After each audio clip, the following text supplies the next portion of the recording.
It was supposed to be a normal Tuesday morning, rushed, loud, and predictable. Marcus Coleman woke up late, tripped over his sneakers, and nearly spilled his coffee on the counter. The sunlight streamed through the blinds, golden and sharp against the kitchen tiles. "Marcus, your tie's crooked," Tiana said, walking out of the bedroom with her silky bonnet still on. Her voice was soft but firm, the tone of a woman who had spent 12 years cleaning up her husband's messes. Marcus laughed lightly. "You say that every morning." "Because it's true every morning," she replied, stepping closer to fix it for him. She smelled faintly of shea butter and lavender, the scent that had followed him through every good memory. "Thanks, love," he said, kissing her forehead. "I'll call you after the meeting." He snatched his briefcase, his laptop, his keys, but not his phone, which sat on the counter beside his untouched coffee mug. The door slammed. Tiana shook her head, smiling to herself. Always in a hurry. She took a sip of her own coffee and went back to the kitchen sink. Then the phone buzzed. At first, she ignored it. Marcus's phone always buzzed. Clients, co-workers, notifications. But then it buzzed again. And again. Curious, she glanced at it. The screen lit up. "CC Kissmark, last night was amazing. Can't stop thinking about you, baby." Tiana froze. Her breath caught in her throat. She blinked, hoping she'd misread it. Then another message came. "CC Kissmark, I'm wearing your shirt again. Don't forget what you promised me." The world around her blurred. The phone felt heavy, poisonous in her hand. "Marcus," she whispered, her voice trembling. She told herself to put it down. Walk away. Maybe it was just a misunderstanding. Maybe CC was a coworker. Maybe. But pain doesn't like maybes. Her fingers moved before her mind caught up. She swiped open the phone, entered his birthday, December 6th, and it unlocked. Her heart broke before she even saw the photos. There were text threads, hundreds, stretching back for months. Pictures of Marcus smiling, lying shirtless in hotel rooms. Voice notes that began with giggles and ended with moans. Tiana's lips trembled. She couldn't breathe. How long? She thought. How long has this been going on? A wave of nausea hit her. She stumbled back and sank into the kitchen chair, pressing her hand to her mouth. The phone buzzed again. Another message came in. "CC Kissmark, you didn't say goodbye this morning. Miss you already." Tiana hurled the phone onto the counter. Tears flooded her eyes. She had trusted Marcus, the man who used to bring her flowers for no reason, who prayed with her when bills piled up, who promised never to make her cry. Now, that same man was sleeping with someone else. Hours passed before she realized she was still sitting there, still holding onto something broken. By the time the front door opened that evening, she was waiting on the couch, the phone in her hand, her eyes hollow. Marcus stepped in, humming to himself. "Hey, babe. Sorry I'm late. Traffic was." "Stop," she said quietly. He froze. Her voice was calm, but her eyes, they were storms. "You left your phone at home." Marcus's face drained of color. His briefcase slipped from his fingers. For a moment, no one spoke. Marcus opened his mouth, closed it again. "Tiana, I don't," she snapped. Her voice cracked, but her anger carried her through. "Don't lie to me. I read everything." Marcus's chest tightened. "It's not what you think." "Oh, it's exactly what I think," she said, standing up. "You've been sleeping with another woman, Marcus. You called her baby. You promised her things." Her words sliced through the air. Marcus reached out a hand. "Please, just let me explain." "Explain what?" she shouted. "Explain why my husband's been spending nights in hotels with someone named CC? Explain why I was packing your lunch while you were kissing another woman." Her voice broke into sobs. I stood by you when we had nothing, Marcus. I sold my car so you could start that business. I believed in you when no one else did. He took a step closer, tears welling in his own eyes. Tiana, I'm sorry. I made a mistake. I didn't mean to hurt you. She wiped her tears angrily. A mistake is forgetting an anniversary. A mistake is missing a call. Sleeping with another woman for months is a choice. Marcus dropped his gaze to the floor. Get your things, she said coldly. You're sleeping somewhere else tonight. Tiana, please. Don't make me repeat myself. He hesitated, then nodded slowly, defeated. He grabbed a few clothes and left quietly. As the door closed behind him, Tiana sank to the floor and cried until her throat went raw. Marcus drove aimlessly for hours before checking into a small motel on the edge of the city. The room smelled like bleach and loneliness. He sat on the bed, head in his hands, replaying everything in his mind. He had lost the one person who truly loved him. For what? For attention. For ego. The phone buzzed. CC Kissmark. Hey baby, you good? Haven't heard from you today. He stared at it, jaw tight, then replied, She found out. Don't call or text me. Seconds later, the phone rang. It was her. He answered. CC, not now. Marcus, what do you mean she found out? Her voice quivered. She saw the messages. A pause. So what happens now? You said you'd leave her. Marcus's silence said it all. CC laughed bitterly. Wow. So that's it. I was just a secret. Don't make this harder, he said, pinching his nose. Harder? You made me believe you loved me. I did, or at least I thought I did, he whispered. She hung up. The silence that followed was heavier than guilt. Back home, Tiana sat in bed staring at the ceiling. Her best friend, Kendra, came over the next morning after Tiana called crying. Girl, you okay? Kendra asked, wrapping her arms around her. No, Tiana whispered. He cheated on me, Ken. 4 months. Kendra's jaw dropped. Marcus? The same man who used to write you poems on your birthday. The same, she said, voice flat. Kendra shook her head. Men will embarrass you even when you give them peace. Tiana gave a weak laugh that turned into a sob. I don't even know who I married anymore. Kendra sighed. What are you going to do now? I don't know. Part of me wants to burn every memory. Another part of me just wants answers. Then get them, Kendra said gently. But don't lose yourself in his mess. Marcus couldn't focus at work. His once confident voice cracked in meetings.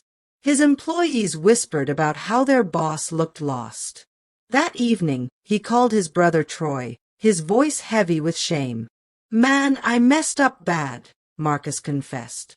Tiana found out about CC. Troy sighed.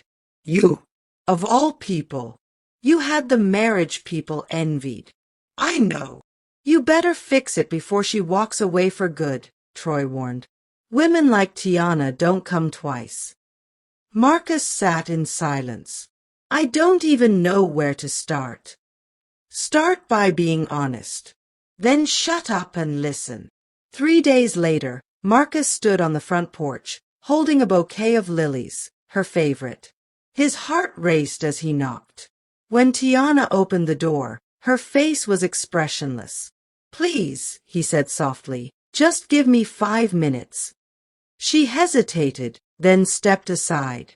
They sat opposite each other in the living room, a space once filled with laughter, now haunted by silence. Marcus swallowed hard. I won't make excuses. I was wrong. I betrayed you.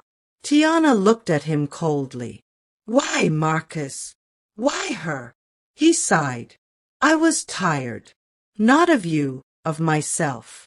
Work got hard, We stopped talking like we used to.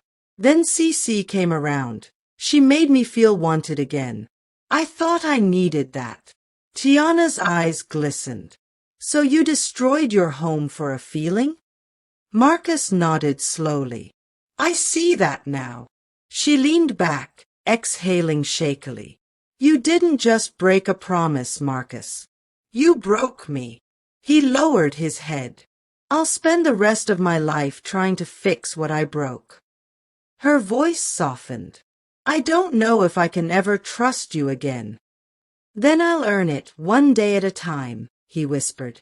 Marcus began showing up for therapy, not just with Tiana, but alone. He stopped avoiding hard conversations. He sold the expensive watch CC had bought him and donated the money to a women's shelter. Slowly, Tiana noticed small changes. He prayed again. He came home early. He cooked dinner, badly, but sincerely. One evening, she walked into the living room and found him writing in a journal. What's that? She asked. A letter, he said. For you. I'm writing one every week. Maybe one day you'll read them. She nodded silently, her heart torn between pain and hope. Weeks later, CC showed up at Marcus's office. He was shocked. CC, what are you doing here? I came to say goodbye, she said. You don't have to worry. I'm done chasing ghosts. Marcus nodded. I'm sorry for everything. She smiled sadly. You should be. Then she walked out, and for the first time in months, Marcus felt free. 6 months later, Marcus and Tiana stood on the same beach where they'd honeymooned years ago. No grand crowd. No fancy suits. Just them and the quiet waves. Marcus knelt before her, holding a small ring. No speeches. No promises I can't keep. Just truth. I love you, Tiana. And I want to spend the rest of my life making sure you never have to doubt that again. Tiana's eyes filled with tears. She took a deep breath and whispered, Then let's start again. He slipped the ring onto her finger. This time, it wasn't about perfection. It was about honesty. In 2025, relationships weren't about Instagram posts or couple goals. They were about the messy, painful truth of choosing each other even after the storm. Marcus learned that love doesn't die from arguments. It dies from silence and secrets. Tiana learned that forgiveness isn't weakness, it's freedom. And both of them learned that sometimes, the day everything falls apart, is the day everything real begins. Because it all started the day he left his phone at home. The beach air still clung to their skin when they returned home. Grains of sand hiding in the cuffs of their jeans, salt on their lips. The renewal had been quiet, honest. Now came the work. Tiana unlocked the front door and paused. I don't want this to be a moment, she said. I want it to be a pattern. Marcus nodded slowly. Patterns are built in the small things. They sat at the kitchen table. No candles, no speeches. Just a notebook between them. Tiana opened to a clean page and drew 3 columns. Boundaries, transparency, repair. Okay, she breathed. Boundaries first. Work trips, Marcus said. No last-minute overnights. If a client pushes for a late dinner, I loop you and my assistant in. If it's sketchy, I decline. Phones, Tiana added. Open access both ways. Not because I want to police you, but because hiding lived here. No more hiding in this house. Done, he said, unlocking his phone and placing it face up on the table. Passcode is your birthday now. She raised an eyebrow. Cheesy. Cheesy is safe, he said, smiling faintly. They moved to transparency. Weekly check-ins on Sundays, Tiana said. Not just how are you, but what scared you this week? What tempted you? What helped you? I'll make a calendar, Marcus replied. And I'll keep therapy. Solo and together. She wrote repair at the top of the last column and hesitated. This one is harder. Let me try, he said. Repair means I don't get defensive about your triggers. If a place, a date, or a smell hits you, we leave, we talk, or we pause. You don't have to carry it alone. Her eyes softened. And I won't use the past as a weapon. If I bring it up, it's to heal, not to win. They signed the bottom like a contract. It felt a little silly and a lot sacred. That night, as they lay in bed, Tiana whispered, I'm still scared. I know, Marcus said, threading his fingers through hers. I'll walk scared with you. In the quiet that followed, the house felt different. Not brand new, not the old. Something honest, like wood after a storm, weathered but stronger. 3 weeks later, truth got loud. Tiana was at the supermarket, debating between jasmine and basmati rice, when her phone buzzed. Kendra sent a link. Girl, breathe before you open this. Tiana clicked.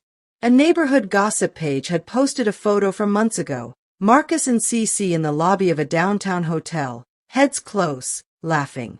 The caption was aflame. Power couple no more? Sources say husband been outside. Comments exploded. Neighbors, strangers, half-truths wearing certainty like a suit. Her chest tightened. Another ping. A message from a church group chat. Praying for you, sis. That stung. Pity always did. She left her half-full cart and walked to the parking lot. The afternoon sun pressed against her skin. Before the embarrassment settled into anger, her phone rang. Marcus. I saw it, he said, voice tight. I'm on my way to you. Don't, she said. Meet me at home. When he arrived, he looked like the picture had punched him. I should have told you those photos existed, he said. I didn't know, but that's not an excuse. It's not the photo, Tiana said evenly. It's the feeling of being the last to know. He nodded, jaw clenched. I'll call the admin, ask them to take it down. You can't put toothpaste back in the tube, she replied. We don't chase rumors. We tell our truth. They drafted a statement together, short, human, private but not silent. Tiana posted it from her own account. Marriage is work. Ours broke, and we are doing the work to rebuild it. Please give us privacy and prayers, not gossip. We're choosing truth and help, every day. Kendra called. You handled that like a queen, she said. I handled it like a woman trying to breathe, Tiana replied. That Sunday, they went to church. Heads turned. An usher whispered too loudly. But when worship started, Tiana closed her eyes and let the music lift a corner of the weight. After service, an older woman touched her arm. Baby, don't let shame raise its voice higher than grace. Tiana swallowed back tears. Yes, ma'am. On the drive home, Marcus said, I'm sorry the world touched our wound. It already existed, she said softly. The world just echoed it. We'll turn down the echo. He reached for her hand at a red light. She didn't pull away. On a rainy Thursday, temptation knocked exactly where it used to, his phone. Marcus was at the office late, reviewing contracts for a new client, Hartwell Media. The deal was big, nonprofits and ad buys, national reach, a fee structure that could shore up the firm for a year. His assistant had left for the day. The building hummed with evening emptiness. A DM popped up on his work chat from Sloan, the lead at Hartwell. Sharp mind, sharper cheekbones, charisma that filled rooms. Working late too. We could take this off email. Drinks. My hotel bar is quiet. A winky face followed, careless as a coin flip. Old Marcus would have rationalized. It's just strategy. Relationships, close deals. New Marcus felt the old itch and named it out loud. He picked up his phone and called Tiana. Hey, she answered. You okay? I'm in a gray zone, he said. Client suggested drinks at her hotel bar. My body read it one way. My job reads it another. I don't trust the setting. Thank you for calling, she said. What do you want to do? Decline, he said. Offer breakfast at the office with my team. No shadows. But I needed to say it out loud first. Say it again, Tiana replied. You're choosing the light. I'm choosing the light, he repeated, and something in his shoulders released. He messaged Sloan, let's keep it professional. Breakfast at our office tomorrow, 8:30, with my team on. He looped his assistant and CC'd the partner. No secret air. Sloan replied, boundaries. Respect. See you then. When he got home, he handed Tiana the contract. Read the parts you want. Or don't. But I want you to know where I am. She skimmed the pages, then looked up. I don't want to be your parole officer, Marcus. You aren't, he said. You're my mirror. I break honest in front of you. She touched his cheek. We're building something. The next morning, the Hartwell team arrived. 8 people, bright energy. The meeting was clean, efficient, successful. When they signed, Sloan said, half joking, half serious, good men are either taken or fictional. Good men are accountable, Marcus replied. I learned that the hard way.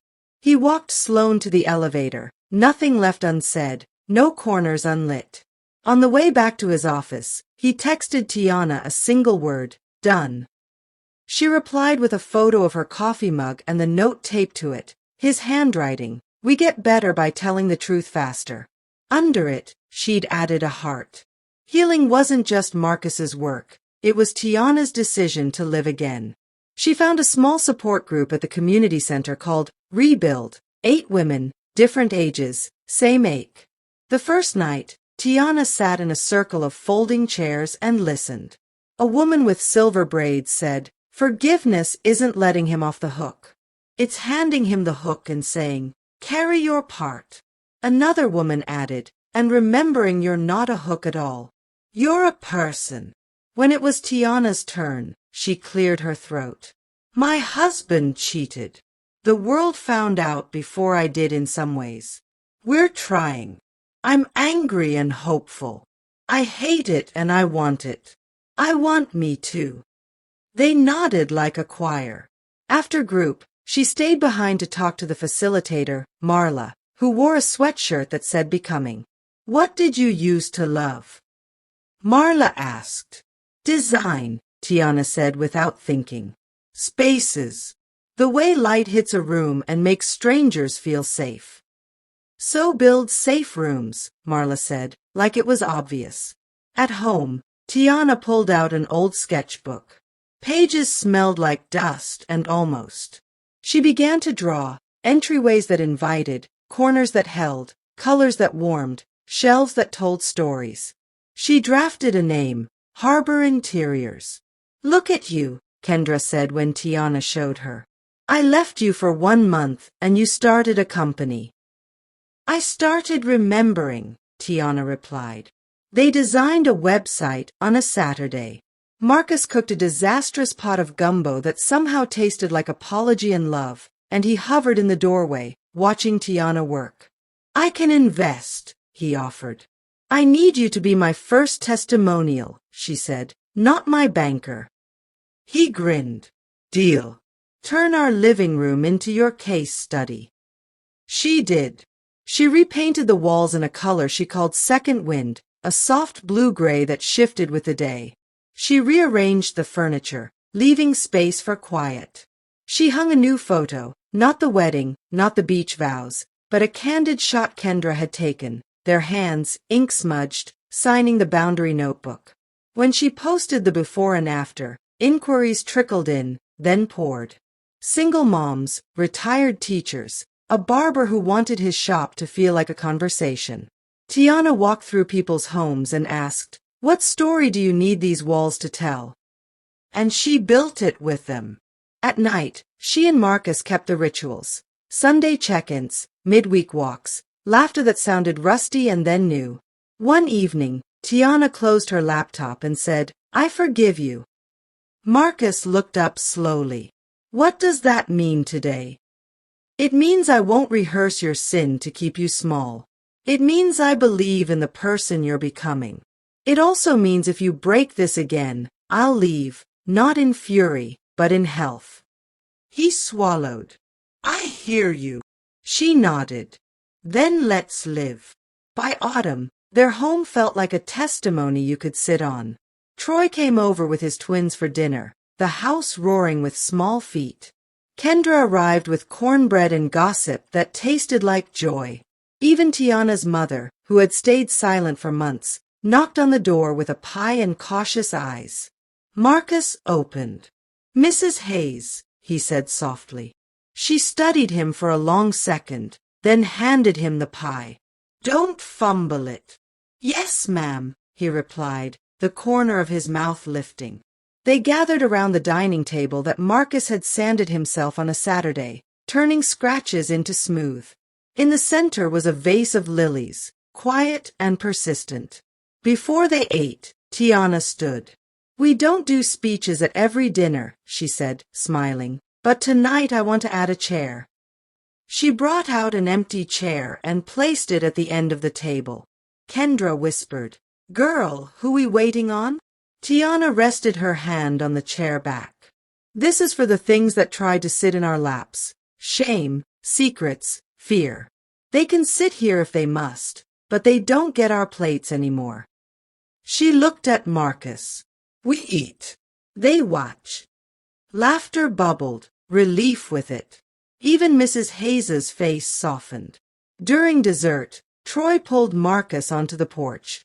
The evening was purple with the last light. "You look different," Troy said. "I am," Marcus replied. "Not finished, but different. You know it's not about never being tempted, right? It's about telling on yourself before the dark gets loud." Marcus nodded. "I'm surrounded now. On purpose." Inside, Tiana cleared dishes while Kendra scrolled through pictures. "You're glowing," Kendra said. "Is it love or business?" "Yes," Tiana laughed. When everyone left and the house exhaled, Marcus and Tiana stood in the living room, the one painted in second wind. He reached into a drawer and pulled out the notebook. "Week's check-in." She nodded. They sat shoulder to shoulder on the rug. "What scared you this week?" he asked. "Posting my prices," she said. "Afraid people would call me arrogant." "What tempted you?" she asked. "Wanting you to move fast when I should be patient," he answered. "And an ad that popped up with a face that looked like the past." I scrolled. Then I stopped. "Then I told you." "What helped you?" she asked. "You did," he said simply. "And so did the chair at the table." They closed the notebook. The house held them like a blessing they couldn't see but could feel, weighty and kind. Tiana walked to a box in the hall closet and pulled out their old wedding photo. She didn't hang it. She set it on the bookshelf, between a plant and a new picture from the beach vows. Old and new, side by side, not competing, just telling the truth. She turned to Marcus. "Tomorrow, want to help me stage Ms. Leona's living room?" "With these hands." He wiggled his fingers. "Absolutely." They turned off lights, one by one, each room settling. In the dark, their phones charged quietly on the dresser, face up, nothing to hide. "Good night," Tiana whispered. "Good night," Marcus answered. "See you tomorrow." In a world that kept shouting, they chose the gentle grammar of daily verbs: build, tell, listen, repair, begin. And in the smallness of those choices, a wide life unfolded. One table, one room, one promise at a time.